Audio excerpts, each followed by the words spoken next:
Counselor Accents Podcast. Two school counselors who love their jobs. Oh, and they happen to have Southern accents too. Bless their hearts. I'm Laura Racorn. And I am Kim Crumbly, and together we are Counselor Accents. We are two current school counselors who are in the trenches with you. We know the issues you're facing because we are living them with you every single day. How are you, Kim? I could not be better. I have my little fella in here with me who is joining the podcast. Joining the podcast. And Well, sometimes we like to start these with a story. Sometimes we like to start them with a personal story, or sometimes it's a story that we have found out in the real world. So I'm going to share with you. I think this is going to be right up your alley. So I'd like to share a story with you. Yay. I love stories. Okay. Well, there is a Dutch supermarket chain called Jumbo, which I already love it because of the name. Yeah. Well, when we go to the grocery store, I don't know about you, but I am trying to get out of there as quickly as possible. I usually do the self-checkout, and I'm hoping that, like my girls, they always want a Kinder Egg or they want a Hershey's bar or something. So we're trying to get out of there as quickly as we can. Absolutely. Well, this Dutch supermarket has gone the opposite direction from that. They have introduced what's called slow checkouts. And it's people like you who enjoy chatting while paying for their groceries. So this would be right up your alley. But what it's doing, it's helping many people, and especially the elderly, deal with loneliness. And so it's really providing like a double service. It's been so successful that they have installed the slow checkouts in 200 stores. I am cracking up because either the purpose was I really care about people and I really want to do a slow checkout, or they have decided a way to fix we don't have enough workers. So we're going to call this a slow checkout, and that way it'll look like we are intentional. That's pretty smart. Yeah. Well, it's so funny because every time you and I go somewhere, it doesn't matter where it is. It doesn't matter if it's a restaurant. It doesn't matter if it's at the store. In fact, I heard it when you were at a store earlier today. And I heard it because I was on FaceTime with you, which why we FaceTimed in the store, that's a whole other story. But I heard it as soon as you hit the counter, you said, "Hey." And I knew that there was a story or how's your mama and them? Yes, How are yes. you? Have you gotten over that surgery you had? And it doesn't matter if you've got 20 people in line behind you, you are going to have a conversation with that person. So the Jumbo line is perfect for me. I can check on everybody. Yes. I can check on everybody and see how everybody's. That couldn't happen in the South. I mean, it would be all day long. Well, like if everybody had to check and go through the whole family lineage of grandma and them and mom and them. And, yeah, you're right. Everything. Yeah. So or really every checkout line we have, aside from the slow checkout, really is the Jumbo line in the South, because we do that anyway. We're like, you do. Well, I have to, I'm tickled over my shopping today. I don't know why I'm jumping to that, but I parked the car at the site. I was whizzing around Coleman. I had to get home for this podcast, and I saw a dress in the window. So I parked at the side, and it is where it's very dangerous to get. It's Main Street, and so it was very dangerous because of the traffic. And I had told you as I'm getting out, this is where that lady got ran over, is what I was telling you. And I have it on FaceTime, and I'm getting out screaming, thinking about that lady that got run over in that same spot. And I forgot you were on FaceTime, and I'm in there shopping, and I hear your voice go, "Oh, they got a lot of cute stuff." I forgot that you were still on there with me. It's like you were shopping with me. You were I loved it. Fix by going along with me. And now I know that I need to go in there because they had a lot of cute stuff. Or you could have just picked it up for me. I could have said, "How about this?" I was showing you a dress that I was wanting to buy, and it is super cute. And I got it. So you're going to be wearing that when we keynote for a conference in Georgia in a couple of weeks. And so absolutely, that is so exciting. We always need a new outfit whenever we do a speaking. Any excuse for a new outfit is perfect. So anyway, and I'm going to take just a minute, and I am going to talk about that because we do have a webinar coming up at the end of January, and that is also for Georgia.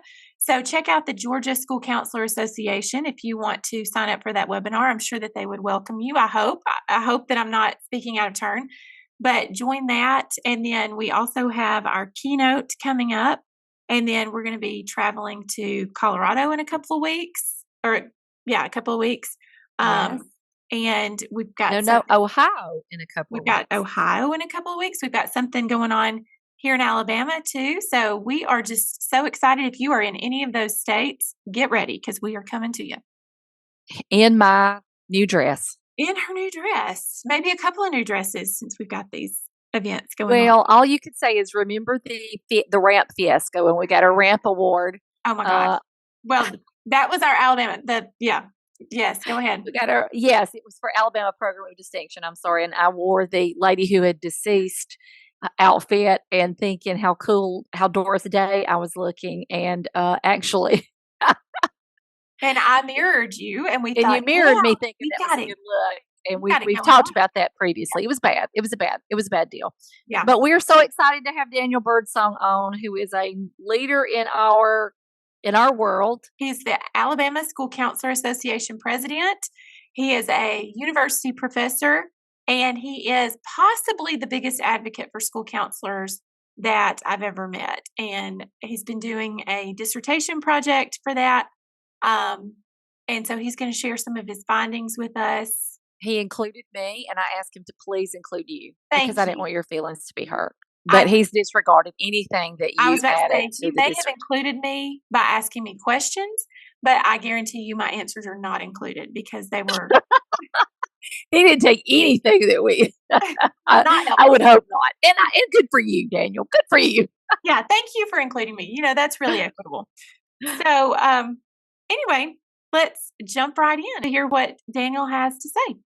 I want you to be on your best behavior today, okay? Because we have the president of the Alabama School Counselor Association with us, and the big daddy, the big guy. I really don't want you to do anything that will embarrass us. So please. I'm going to go ahead and turn my badge in because I feel like I've already lost my job. Well, he interviewed us. Which I'll let him talk about it, but he's doing like 100 things at one time. And one of those is he had to interview us because we've won our very big prestigious award, as we've talked about. And so he interviewed us. I did not make it easy on him tracking me down, and I apologize already to him for that. But I do feel like this may be him letting us know that we're being let go. That may be what this is. It's not a podcast. It's an intervention. On behalf of the state of Alabama, please move states. We have Daniel Birdsong with us, and we are just so excited to get to talk with you. Like I said, you talked to us earlier in the week. You had a bunch of questions about school counseling advocacy for us.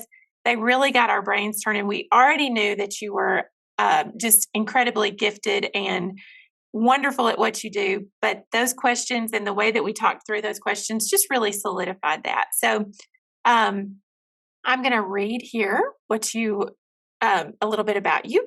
You're passionate about professional advocacy, and you're currently completing your research study, if that tells anybody how busy he is. You're exploring Alabama School Counselor ramp recipients' experiences engaging in professional advocacy. So that's kind of what we want to talk about, among other things, today. So I'll let you introduce yourself and tell our listeners all the different things you have going on. Well, it's a pleasure to be with y'all this afternoon, and I really appreciate your involvement and your help in allowing me to move forward with my dissertation work. I am passionate about professional advocacy from my own experiences as a school counselor, because I know that it makes a tremendous difference in our ability to implement our roles in alignment with the Ask a National model. And I've learned a tremendous amount, both from y'all, but also from other school counselors in completing this study. But right now, I am president of the School Counselor Association in Alabama, as you said, and I'm also an assistant professor of counseling at the University of Montevallo in Central Alabama. And I work in a group private practice and see folks in the morning. So I've got my hands full doing a lot of stuff, but I love what I do, and I'm passionate about supporting students. My goodness. Of course. Of course. Is that all? Is that Yeah. all? You are a rock star, a superstar in Alabama, and so we've always before you knew us, we knew you, and it just seemed like you were in everything, and it's just one of those folks that you meet who takes it to the next level. And Laura and I love folks like that, so we're so excited to have you with us today. Y'all are too kind and giving me too much credit. I will say the reason why I feel like I've been able to find some success in this field is because I've been able to connect with folks like y'all through professional associations. So that I consider my Alabama Counseling Association and Alabama School Counselor Association my extended family. So it's a pleasure to get to connect with y'all and get to know other outstanding counselors in our state through those awesome organizations. And I'm logging in right now to make sure that my membership is up to date. After that, thank you very much. Yeah, I'll make sure you keep it active. How about Okay. that? Well, I want Daniel, to how jump. did you? Oh, go ahead. Go ahead. Oh, you're going to I was jump? going to lead it today so that to protect you. Honestly, I'm doing it for you. I will. You're. That's probably the best thing you've ever done for me. I'm giving you back the steering wheel. Go ahead. Go ahead. I want you to ask your question. No, I just wondered what was your path to getting here. What had you done before? What was the past Daniel doing? Have you always been in education, or? That's a great question. So I got my bachelor's degree in music education, and I taught high school choir for 2 years. And as a part of that process, I had to teach a class called career preparedness. And I originally thought of that class as just being something that they assigned me because for whatever reason I needed an extra class, but it was something that I really enjoyed, and it kind of affirmed for me my interest in working with students on things like their career development, for example. Also, while I was a choir teacher, I got to know students on an individual basis because I had these students year after year. And I don't know if it was the upright piano in the classroom, but students were just attracted to the room. And I would have kids come in waiting for their parents to come pick them up, just come in and play on the piano. And I'd talk to them. And these weren't even kids that I taught, but they just happened to flock to the music teacher's room. And so that kind of led me into pursuing my degree in school counseling. And then when I entered the field, it was everything that I had anticipated it to be. I absolutely loved it. And so I always joke with teachers, like I feel like I made it to the other side, because I loved being in the school setting, but it was difficult being a classroom teacher and having, period after period after period because it wasn't that I didn't enjoy teaching. I mean, obviously I enjoy it. That's what I do now full time as I train counselors. But there was just that variety that I really wanted. And I had that as a school counselor from doing classroom instruction, small group counseling, individual counseling, and working with the adults too. Like I really loved that aspect of it too, with the consultation and collaboration and resource sharing and those types of things. So that's kind of what led me into school counseling. And there's a long and not so interesting story as to how I ended up in higher ed, but I think it's all kind of come full circle for me getting to work at the school that I graduated with my bachelor's and master's degrees from and met my wife there. So Monteval is a special place, and I'm honored to get to be there now and feel very fulfilled as a counselor now getting to invest in future school counselors. Yeah, speaking of, and I have to piggyback on that question where you say speaking that you're investing in future counselors. How is that going, or how is the trend? Are we still trending in a negative way in the numbers of folks going into school counseling, or do you see that improving? Or I know nationally we hear a lot of folks that they're really struggling to find those folks. Yeah, I think that's a good question, and I wish that I had more positive feedback with that. I always joke with students in our other tracks that my goal is to convert them all to school counseling because with our particular program, if you complete a master's in school counseling, you're still licensure eligible in our state. And so I think there's a lot of misunderstanding about that. But I do think that there is a huge need for school counselors, and when folks come to understand just how school counselors support, I am, not that I'm actually trying to convert them, but I have made a few converts along the way. And some of those folks have ended up loving being a school counselor. So I do think it's hard, but I think it speaks to a larger issue beyond school counseling and more just an issue with education right now and how folks feel not so supported in education. And, I think even across our state in our teacher education programs, there are significant declines in the number of students pursuing those types of things. And, I think that there's a need, as a state and even nationally Yeah. for folks in positions of power, particularly legislators, to take a hard look at that to see how they can try to improve that. And I think it goes more than just pay raises, although those are certainly appreciated. But I think it is a big concern, and unfortunately, it's trickling over into those being interested in school counseling as well. A lot of times we would have current teachers going into school counseling, but some of our students who are currently teaching are ready to transition out of the school setting and go into Exactly. clinical mental health counseling. So, it is a concern that I think that we're seeing, and I think it's something that I think we're powerless to it, but I think it's something that is a systemic issue that we have a part to play in, but at the same time, we are dependent on other decision makers to help us in that way. Yeah, and I wanna I know, Laura, I know, but it's just that Daniel Birdsong, come on, I'm getting Take to talk to advantage him of and it. ask him questions. Yeah. When you talk about that, and I will turn it back over to you, Laura, when you talk about that, and this may be getting into another question that we wanted to talk to you about. Um, when you're talking about that issue of it's more than just school counselors, but we're talking about in education in general, and it's not just a pay raise. And we talked to someone yesterday on this very subject, and my thoughts were, it's the mental health crisis that we're seeing in education, and not just among the students, but also among the teachers. It's just the job requirements are different. You have to take care of those needs before you can get to the academics, and those needs are so great now. I think teachers feel overwhelmed. What would you speak to that? How would you speak to that comment? Just Yeah, no, I completely agree with you. And I think it's tough for school counselors because they're the only trained mental health professional in the school.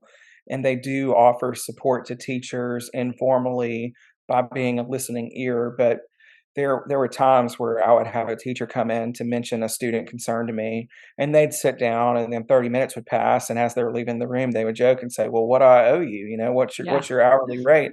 And we'd always have a laugh about it. But I do think it puts school counselors in kind of a unique circumstance because they are able to support in some ways, but at the same time, they're not really in a position to make a lot of changes within the school or within the district in order to okay, provide greater support to those teachers. And they can't really cross that line because the teachers are their colleagues. So they can't actually seek that support. So oftentimes I found myself referring teachers to the school district's employee assistance program and other resources like that. But I think you think about like different types of stress and trauma related disorders. Like a lot of that is based on like after the trauma ends, how do they continue to experience that? Like adjustment disorder, for example. It's like they have like a particular amount of months after the trauma has ended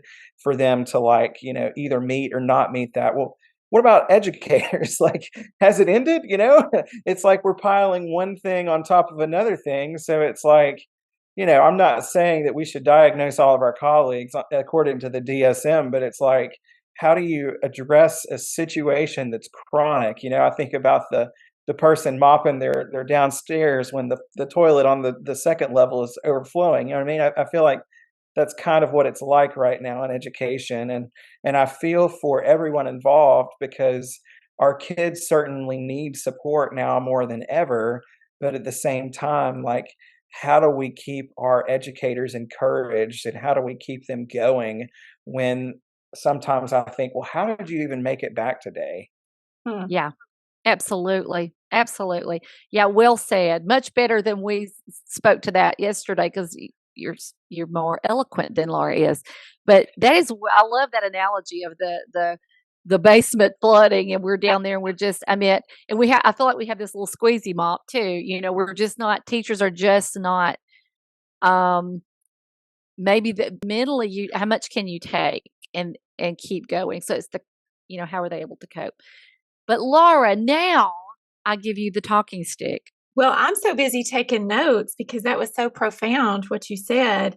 I want to get into some of these questions that you asked us last week about advocacy and kind of where this started and, how you landed on this topic, and then some of the things that you have discovered. So let's dive into that.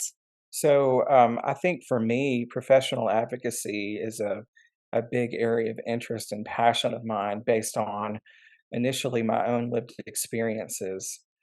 When I completed my first dissertation, and I know, pause for laughter, it's kind of shocking that I would do too, but that goes back to the long explanation of what led me to higher ed, which is not what I'm necessarily getting into now. But in my first go at speaking with folks that had received RAMP in Alabama, a question that came to my mind is, how did you do it? Because I know that you struggle with non-counseling duties just like other school counselors in Alabama, but forget Alabama, in the nation, that's an ongoing concern. And so my original question was, well, what makes them distinct in being able to kind of overcome and persevere? And then in our state in particular, we've dealt with a whole lot of potential legislation to limit what we do as school counselors in implementing national standards. And that kind of narrowed my focus from more non-counseling only, but to how do we think about our role and how do we think about promotion of what we do? And so I feel like a good dissertation topic is a topic that you're personally passionate about, not one that you're biased in that's going to influence the results, but one that you can get fired up about and be, interested in throughout the experience. And so a lot of my questions that I created for the interview were based on some of the things, of course, that I saw in the literature and that were asked in other similar studies. But okay, based on what's happening uniquely in Alabama, from y'all's perspective, and folks who have boots on the ground, who are still demonstrating program excellence as demonstrated by the fact that you earned RAMP, like what is it like for you, and how does that relate to what other counselors in Alabama may be experiencing? That was so well said, as everything that you say is. I could just Y'all sit. are giving me too much credit here.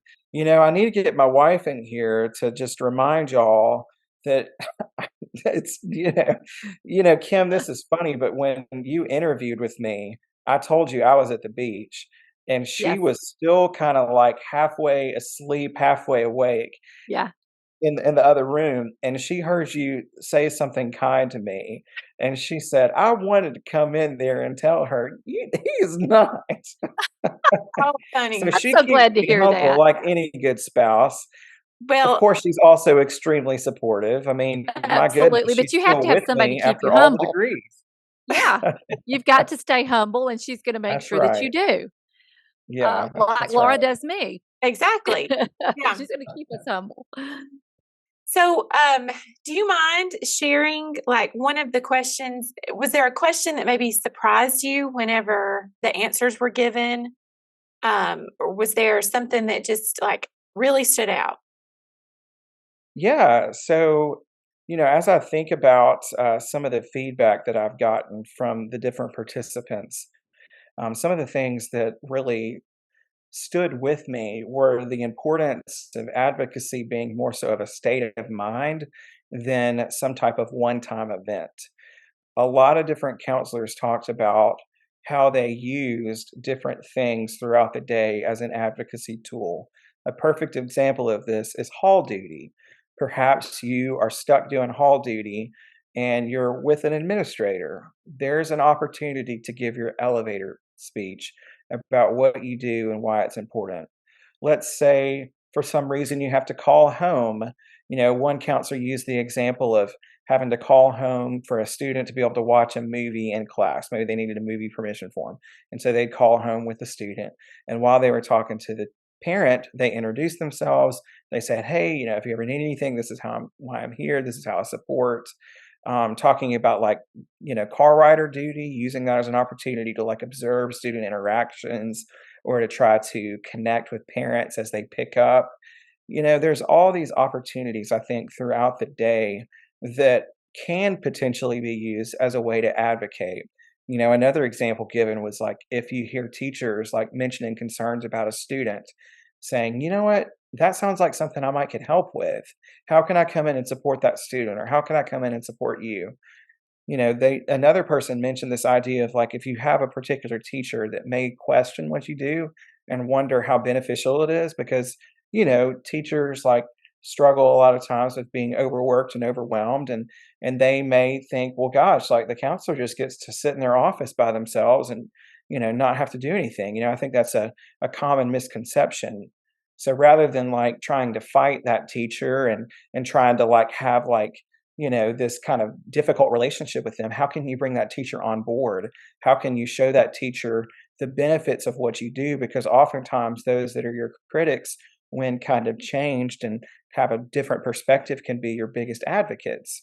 So there were a lot of really, really meaningful, practical applications that I've taken away from talking with folks about how they advocate. And I think the thing that sticks with me most is that, yeah, you can do things like Day on the Hill. You can contact legislators. You can try to do more formal political advocacy, but a lot of it is just the day-to-day work that you do in your building to promote your work and role. And from a grassroots perspective and trying to better define and clarify what we do, an effective way to do that. Because folks, when they don't know what we do, that's when the different misconceptions spread. And when they don't know you personally as the counselor, then that's when, oh, well, gosh, I don't know what they do behind those closed doors. I don't know what they're teaching. We have nothing to hide. We're proud of the work that we do because we have the data to support that it benefits students. So why would we not try to share that? Why would we not try to promote what we do? And of course, it's not because we want the personal recognition, but through things like RAMP, through things like other awards and distinctions, we can recognize that good work that we're doing for the students as the true beneficiaries. Wow. I would just like to point out that none of those answers that he gave came from me. They So were all from me. It's Daniel, this is really embarrassing that you're taking everything that I said. And I'm thinking, I wonder if I missed the whole point of that question because I think you probably did. I think I probably Now, I love that. And when you were talking, Daniel, I was just thinking every day in a small way. I mean, every day we say this, Laura and I say, you are the face of your program, especially if you're the only counselor. And if you don't, I think I've used the word hawk your wares, which may not be a thing. Is it a word, hawk your ware? If you're not telling people and it's not you, it's your program, you are promoting your program, which helps the students. And so you kind of have to get over that Southern thing of, I'm just not going to brag.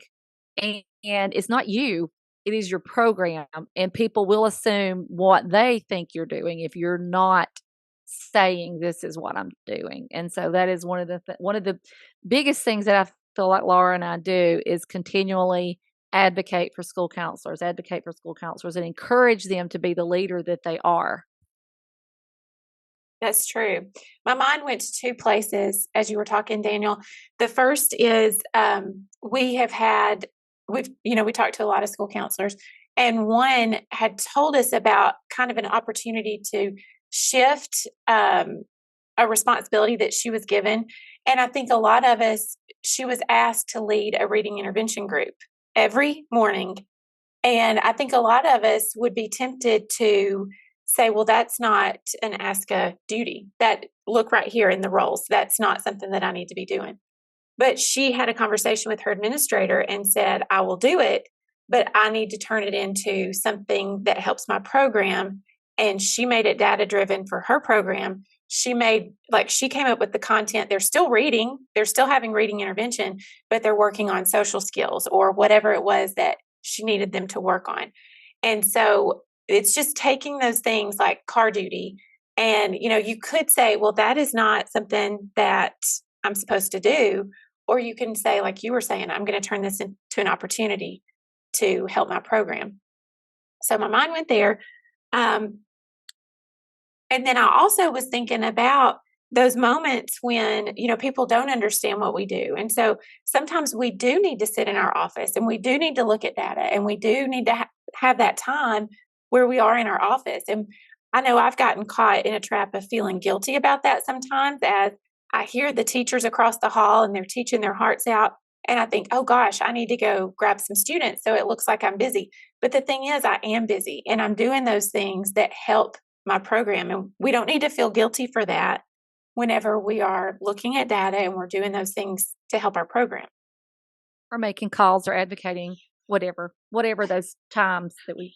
And I think a lot of that goes back to the holistic aspect of what we do and trying to make it abundantly clear as much as possible to all of our stakeholders how we support through direct and indirect services. On that thought, yeah, it is appropriate for us at the beginning of the year to give a presentation to the faculty about the role of the school counselor in the school counseling program.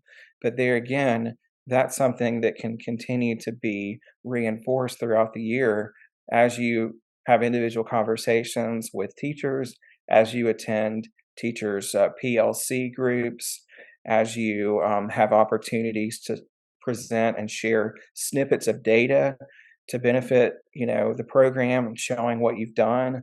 So again, there's all these small opportunities. If we're just intentional enough to recognize them and take advantage of them, it can help with extending all of our stakeholders' perspectives and understanding of what we do and why we do it. I love that. And it's so important. Could you take a minute and speak to maybe the brand new school counselor that's just jumping in? And you mentioned the beginning of the year training, but keeping that going. How would you recommend that the new school counselor, or maybe somebody that's been there for 20 years, speak to everybody? We all need this. What would you recommend they do to keep it going throughout the year? Continue to ask for times to speak at meetings, or what would you say? Yeah, I mean, I think that's a good idea. I think also just organically as the opportunities present themselves, when we do a lot of work with individual students, perhaps collaborating with that teacher to get some data on how the student is now further attending in class, or how the student is connecting better with peers, or how the student is having fewer disciplinary incidences. So I think that that's one way, is working individually with the teachers and, being able to show them, yes, like this student is coming out of your class, but here are some of the reasons why this is meaningful and how this is helpful. As I mentioned earlier, I think PLC groups might be a good opportunity. In a professional learning community, which many schools have, it's an opportunity for school counselors to come in and meet individually in smaller groups with groups of teachers, maybe by pod, maybe by subject area, maybe by grade level. And that's a more regular but not too formal way to check in with the teachers and share information. I know, Kim, when I spoke to you, you used the phrase marketing what we do. And I think that's really meaningful in all aspects, whether we're marketing our work to our fellow colleagues or to parents or even to the community. And so there are certainly formalized ways that this can be done through presentations and whatnot. But I think probably the most effective way to do it is to just constantly remind folks the ways in which we're supporting and the ways in which we're helping, to present them with real data as we do it.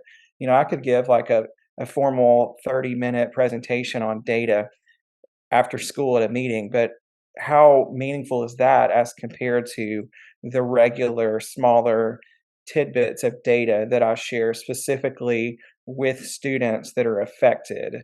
You guys have even used examples before of there's a particular problem that one grade level or maybe one pod is experiencing, and I'm coming in and I'm targeting my work to address that issue. I mean, gosh, like what better data is that when teachers, like you said, Kim, can actually see like this is how much less I'm having to redirect.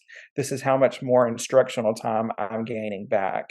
So I do think that the better you can come in and partner specifically with a teacher or with a parent or with even an administrator to address a specific problem through your work as a school counselor, the better you can truly promote the value of what you do. So for our listeners, Daniel, I think, is referring to when we had a conversation about when he's talking about that specific data. Laura and I, dealing with behavior issues, did some research on the grade that was having the continual behavior issues. And we actually asked the teachers to keep up with the amount of time that was keeping them from instruction. And so once we did a small group, then we relooked at that data, and it was a significant amount of time that they were saving. So that's what you're talking about, just that specific thing that those teachers see that we can do, that we're addressing what they're actually going through and what they need. So I know we've kept you, but I want to ask you, and Laura, you may have wanted to do something else because it's just this precious little amount of time we have with Daniel. But what do you think are the trends, especially as you're teaching counselors to go into counseling? What has changed? I know what my schooling looked like, what Laura's schooling looked like, but what trends now do you see since you've been doing this that are different that you're training these school counselors to be prepared for in this day? So I think that the trends have changed more towards students dealing with the potential for the development of mental health concerns. I think, one of the counselors that I spoke to mentioned, 5, 10 years ago, I needed codes, but now I need school-based mental health. And I think that for a variety of reasons, students are dealing with more than just what you would expect for like typical test anxiety. Like students are demonstrating characteristics of generalized anxiety disorders even as early as elementary school. And while us as school counselors, master's level, mental health professionals may have the skills and expertise to support that, we're also supporting our entire caseload of well over 250 students, as we all know. So we do have this need to be able to collaborate and partner with outside providers in order to meet those needs. And I think that's the biggest struggle right now. When I'm thinking about like multi-tiered systems of support, sometimes I think about like, oh, well, we have, a lot of students in our like tier 2 level support through like small groups, how do we address it better as like a tier 1 kind of preventative type level? And I think school counselors struggle between the two because how do you support both, and there's probably a great need right now in schools for small group support for students dealing with like coping skills or emotional regulation, different things like that. But I'm concerned that when we think about the tier and the pyramid, the number of students that probably need that third tier of support through school-based mental health or outside support is probably beyond the 5% or so that we typically would say qualify for tier 3 services. And I think that's really tough for school counselors because it puts us in a position where the needs exceed what we can meet, even with school-based mental health, because they're being overly referred to, like that was a concern I experienced as a counselor. I felt like every single week I was churning out a new referral to that school-based mental health. And currently working for a counseling agency that does support a local school district and their contract for that, we have a hard time keeping up because the need is so great. So I think it is a real challenge because in some ways, particularly in our state, we recognize this from like a political or legislative type view. Yeah, mental health is a concern. But at the same time, we have groups in our state that are trying to handcuff what we do as school counselors out of fear that we're trying to tell students what to believe about hot topic issues. And it frustrates me, and it also informs my research, because I want to really put it out there and empower school counselors to realize, hey, we can do something about this by promoting what we do. Again, like I said earlier, in the absence of transparency and the absence of communication, things can be made up about what we do. But that's not what we do. It's the furthest thing from what we do. We want to support parents as they have their rights to raise their children in the way that they want. But at the same time, we want to equip that student with the soft skills that they need to be successful, because there is a serious lack of social skills and a serious lack of students' ability to cope with stressors. And not to blame it on them. I mean, think of all that we've gone through over the past 3 or 4 years. I mean, we as a society have faced tremendous amount of trauma collectively. But I do think it's such a hardship, because we as school counselors recognize that we work in a school and that students come to school for education. But considering Maslow and knowing that students that don't have those foundational needs met are going to struggle to be able to learn, how do we deal with that? It's like we almost need like a full-scale mental health clinic to be a part of our schools. Obviously, that's not realistic, but we need like a one-stop shop for all things medical in our schools to some extent to be able to meet this need, because it is very extreme. And so I do wrestle with that right now in training our future school counselors. But I lean a lot on this idea of, you are going to collaborate, you are going to refer, you need to have relationships with these providers. You need to be able to work with the parents in order to help them walk through this process of potentially getting outside services. And in some cases, you have to be the one to kind of fill in the gaps. But that's where it is so hard, because, again, we are only ourselves and we have large caseloads, and we just do the best we can. But I do think that contributes to the burnout that we may experience collectively. So I feel like I've given you a lot of really challenging things, but not a whole lot of solutions. But I do think that we have to encourage one another, and that we have to have our work buddies that support us in those days where we don't know if we can come back the next day. And aside from that, and systemic changes that I think our educational system needs, I wish I could provide, well, here's the solution. As counselors, we're really good at being able to describe the problem. And I feel like that's all I've done for y'all in this past 30 No, minutes. I want to tell you that last 5 minutes, all of it's great, but that may have been some of the greatest thoughts shared on this podcast. And it's not a solution, but there is something that happens to the heart of school counselors when we can hear others say, hey, what you're seeing is real. This is really happening. This is going on. We're addressing it at a level where new school counselors are coming in, are probably going to be better prepared to handle it. At least they're going to know what they're walking into. So I think you're right in that it can feel overwhelming. And what I'm getting from this is sometimes it feels like you can't make a change, but it's a small way every day. Advocate for those who don't know the struggle that we've been facing in Alabama. Daniel has alluded to that, and he's in the forefront of that. And that's when I told him, bless you for all that you're doing before we went on the air.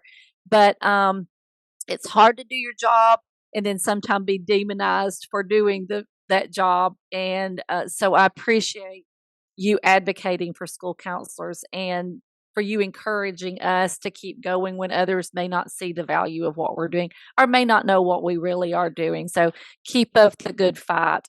And Daniel, thank you for being on here with us. I'm in love. I'm just going to go ahead and say it, Laura. I hope your wife is downstairs where she can't hear at this point, but I'm in love. I think you are one of us. I mean, everything you're saying, the things that we say to one another, and probably throughout the nation, people are listening to this saying, way to go.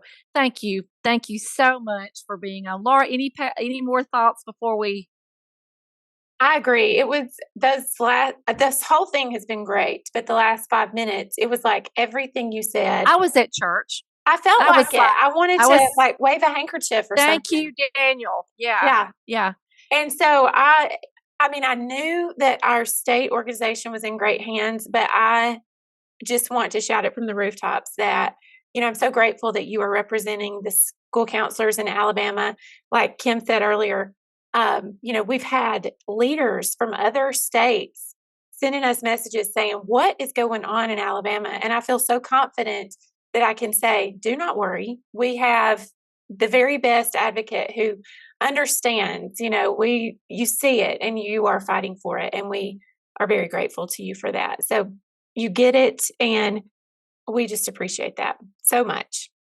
Well, thank you guys so much. You're giving me way too much credit. I really appreciate your encouragement, though. And, one thing that I have to consider is that this is not a solution that's going to be coming overnight. Like we have to remain encouraged, and this is so much bigger than any one person. And I'm grateful to those leaders who have come before me and those that are going to continue to come after me, because we have to think about the long game with this, and a big part of it is what I shared earlier, with each of us at our local schools doing what we can to clearly communicate what we do. So while we do have a monumental challenge ahead of us, I am encouraged by the school counselors in our state and across the nation, because I know that we work hard and that we prioritize student needs above everything else. And when we are doing our jobs and when we're sharing that with those whom are in our stakeholder groups, I mean, how can we better advocate than that type of work? So I'm more so encouraged than I am discouraged at this point. And I think that we have to continue to have that positive perspective and that sense of hope for the future, because certainly we know our kids are worth that. So Well said. Well, thank you so much for joining us. And if people want to get into contact with you, how would you like for them to contact you? So the best way is probably via email. You may want to have to listen to this again. So my last name is Birdsong with a G, but my email does not have a G. So it's DBIRDSON at montevallo.edu. Montevallo is MONTEVALLO. I can put it in our show notes. Sure thing. It is a pleasure to talk with y'all this afternoon, and I love what I do and love collaborating with folks. So I'd be happy to talk with anybody if you would like to reach out. Great. That was amazing. He is amazing. Yes, he is amazing. I just, like I said, I felt like I had gone to church. He really was. He is such an advocate for school counselors. And I know this was a state leader in our own state, but I think what he was saying was applicable to all school counselors across the nation. You may not be facing the very thing that we're facing, but we're all in this. Job where it's overwhelming. It's an overwhelming job, and I think he spoke well to that. Just to keep going, do something every day, keep advocating for your program. I agree. What he said right there at the end, the whole thing was good, but what he said right there at the end, really, I hope it validated how some of us are feeling, and I hope it does encourage you to keep going. When we were talking to him for the interview where he was interviewing the RAMP recipients, I just enjoyed talking to him so much because he's such a counselor. And I would say something, and what I said sounded so stupid, but then he would say, yeah, so it sounds like you, blah, blah. And he was using these counseling strategies on me. And I thought, oh my goodness, he is so good. He's really good. What? And then you'd say something stupid, and then he would turn around and make it sound like you were the smartest person on earth. Yes. And we both knew, he knew, and I knew that I was just vomiting these drivel. It was just terrible. But he would turn it into something magical. And so he has a gift. He really is. And he's so even keeled. And I don't know how we're like full force. But anyway, no wonder he avoids us when we're at me. Daniel, hey. But anyway, he doesn't avoid us, Kim. He's just a very busy person. Well, and two, we are a lot. Well, when I say we, I mean you. Obnoxious. Let's Yeah. face it. If we see him in another state somewhere and we're like, hey. Well, he's probably embarrassed because we've probably said multiple things on here that are embarrassing, and he's probably like, he doesn't want to be associated with us. Possibly. It's kind of like, though, when you was little and you'd see your mom at school, it'd be like you just left her that morning. Right. But like, Mama's at school. And so if I see him, yeah, he's like, let me meet some other people, please, not just y'all every time I turn around. But actually, Daniel is very gracious. He's not like that at all. He's always so kind when he sees us, and we're even bigger fans now than we were before, if that's even possible. So I think you're right. So I enjoyed it. I did too. Good snag, Laura. Very Good good. snag. Yep. I don't know when you're listening to this, but we do have a live podcast coming up where you can join us and jump in, and we're going to have a great time. So we're very excited about that. That is super exciting. Oh, I can't wait. It's going to be like a party with all of our friends. So With all the school counselors. So bring a snack and join us. We're going to talk all things school counseling. We know that you guys. Do you have a date for that? When is that? Do you have a date? January 23rd. I don't know when you guys are listening to this. Right. So, I got you. So it's hard to. yeah, but it is January 23rd. But if you're listening to this and it's March and you think, shoot, I missed it, don't worry. I have a feeling that we'll be doing this again. So that's why you need to subscribe to our newsletter, because the link is coming through that. That's why you need to join our social media, because you'll get all the details about how to join and when we're having these.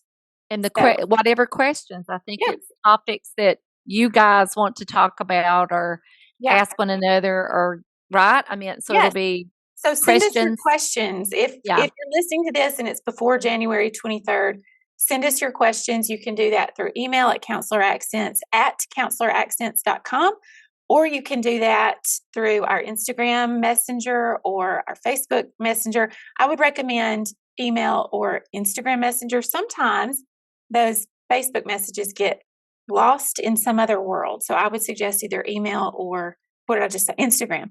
Or you may not realize this, but depending on where you listen to our podcast, you can send us a voice message. Now, we're not smart enough to actually send you a voice message back, but a few weeks ago, one of our very sweet listeners, Dusty Moran, sent us just the best little pick-me-up about how much she enjoys our podcast. And it was so neat to hear her voice. And she was I believe it was at recess, so we could hear the kids in the background. And she told us how much she enjoyed the podcast. And so shout out to Dusty. Thank you for sending that.